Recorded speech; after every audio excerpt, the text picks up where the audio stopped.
It's new helmet day here at Paul's Collectibles.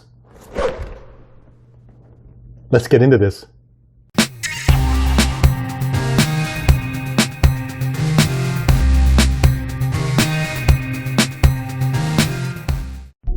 All right, welcome to another episode of Paul's Collectibles. It's good to have you. Thank you for joining me.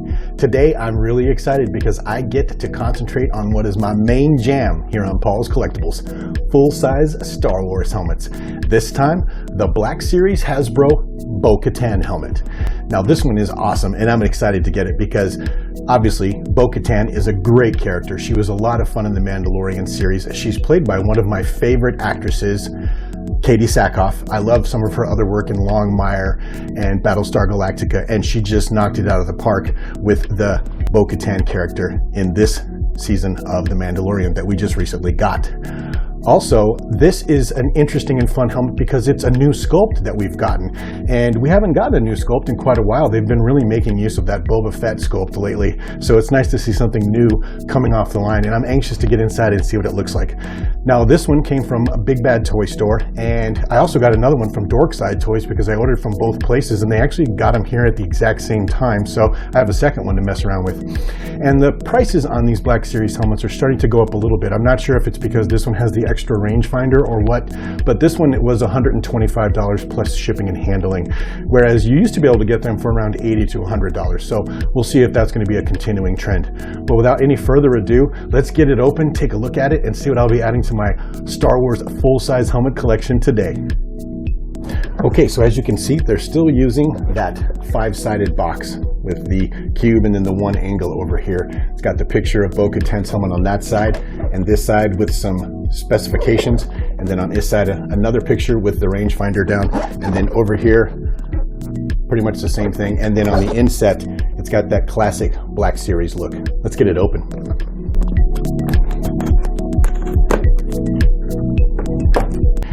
So as you can see, they're still packing them kind of the same, although this one has kind of it's wrapped in paper. Let's see what's going on. Looks like the rangefinder's wrapped in tissue paper in one corner of the box. The helmet just slides right out, wrapped in its paper. And in the bottom of the box, just the supporting cardboard and the instruction pamphlets they always put in there. Let's get a look at the helmet. Okay, so there's everything you get in the box when you get it out of all that paper that's taped around it. It looks like you get the helmet, and you get the viewfinder, which we will go into a greater depth in a second, and you get this little piece here. And this is obviously used to cover up this battery pack down here, which most likely will run the electronics that are in the viewfinder. Now, I never put the batteries in here because I'm going to store it or display it, and I don't want the battery to corrupt or corrode, but that's where you put the battery in so that the lights and stuff will come on the helmet. Let's get this together and take a look at it. Okay, so there she is, fully put together and out of the box, and first impressions, wow, this thing is really good. Look at the paint detail on here. It's all obviously one big deal. I mean, there's no three-dimensional aspect to the paint here at all. It's all one big, I don't want to call it a decal, but it's all one big application. Now, as you run your finger across here, you can feel a little bit of a bump where the white starts as opposed to where the blue is back here, which is very interesting. But the front details are very intricate. The weathering looks good. I love the fact that the point comes down perfectly there.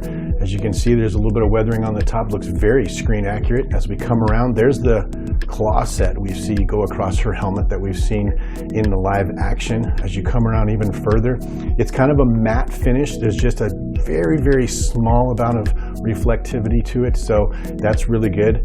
And there's the claw marks across the side of her temple. We come around, these are obviously all three-dimensional, molded in, and feel pretty sturdy. Still more of the matte. This almost feels like metal, but no, it's still a hard plastic. And as you can see, it's molded in three-dimensional on the top here. As we keep coming around, great, good weathering all over the place. This looks incredibly screen accurate to me. Obviously, I don't have anything to compare it to side by side right now, but wow, it's just really good. And then this is that trademark look we get on the back of all the Mandalorian helmets here, this three-dimensional comb effect thing. It's all molded in, looks good. More weathering, more claw marks is what I like to call them, scratches across. This Now, this is interesting to me. I'm guessing that they didn't do that because it wouldn't have been screen accurate, but one would think that the weathering and dirt would accumulate on top of this, not so much on the bottom, but there's not much up there. So, but it still looks good. That's just where I would naturally think the weathering would go. As you continue to come around, you can see they've painted in what looks like silvering and metal effects where the paint would have come off while she was getting banged up and dinged. And this is the part I showed you earlier. This plastic part just clips right on, and this clips right on as well. Once again, it was very easy. This you just push up on your own. It clicks into place. Let's see what happens when we push the button. Oh, when we push the button. Oh, okay. So there you go. You got to push the bottom part of the button on this one. There you go. And this one's a little sturdier than the previous ones we've gotten. The Boba Fett's kind of would slam down and bounce a little bit, but this one seems a little bit more, yeah, it's a lot smoother. So that's pretty cool. Now, if we come down around the visor on this, that's a really good, strong plastic. Once again, you can just barely see underneath the bottom here. There's the support structure to keep the visor in place, and we'll put this down. Now, that's where the lights turn on when you drop this, and there's obviously a piece here you can pull out so you can obviously see right through it, and then this clicks back up, and then I think there's lighting up underneath there as well. But like I said, I never put the batteries in these because I'm not going to cosplay around with it, and I don't want them to corrode on the helmet. But let's take a look at the inside. So there you can see the inside of the helmet, and wow, is that intricate. Look at that.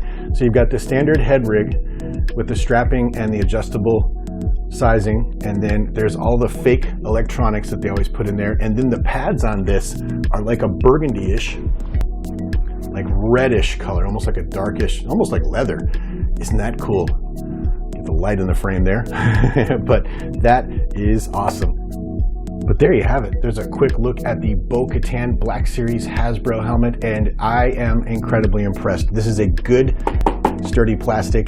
The interior is very detailed. They fixed some of the bouncing issues with the viewfinder, and the paint on this is absolutely to die for. They did such a good job. I can highly recommend this one, even at the inflated price of $125, which is what these go for now.